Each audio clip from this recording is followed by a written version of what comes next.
I really appreciate you being here today. I've been needing to talk with someone.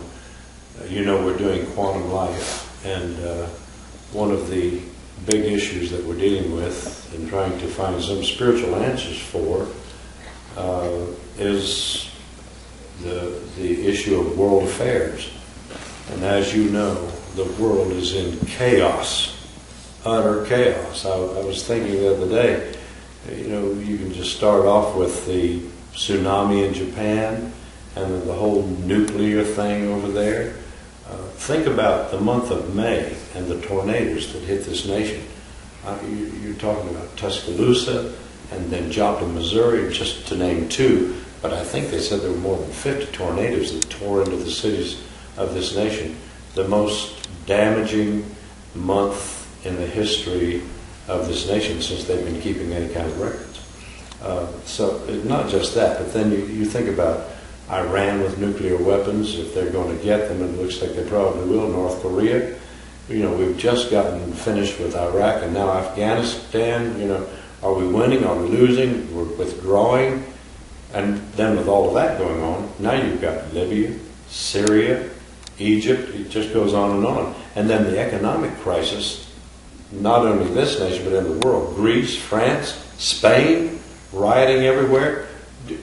I just felt like if I'm going to be talking to the folks at Quantum Life about world affairs, I just thought I'd get somebody who's up on all of that. I know you're on television every day. I know you spend a lot of time dealing with all kinds of issues. Is there anything at all, anything you'd like to say to me that would give me a little bit of help as I talk with them?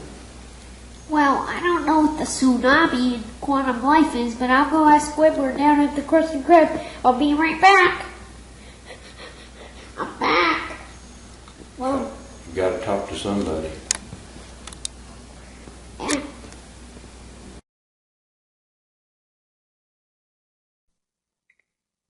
Please understand that we are not in any way trying to become a news organization. There are already more than enough of those to go around. Talking heads, pundits. We are exploring life as it relates to the ever-expanding multitude of situations and circumstances happening in the world around us. Now, we certainly should be able to discuss world affairs, and we should be deeply concerned and prayerfully compassionate. However, we must never allow this world and its events to form or impose its ideology on our spiritual understanding. Jesus told us that there would be on the earth wars, rumors of wars, distress of nations with perplexity, the seas and waves roaring, men's hearts failing them for fear, for looking after the things which are coming to pass on the earth. And very frankly, our world is in chaos. We all know this. But Jesus also said, when these things come to pass, lift up your heads.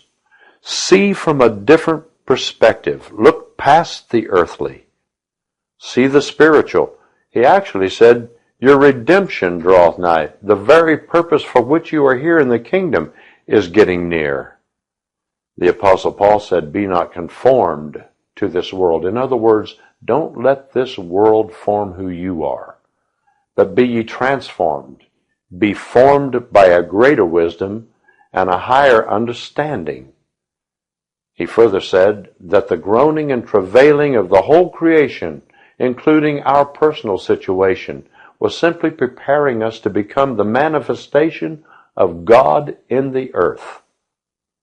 All things, not just all good things, all things, good and bad, work together for good to those who love Him. So we'll give you our take on various things happening in the world, and we welcome you to give us your take, and we'll explore together life without limits.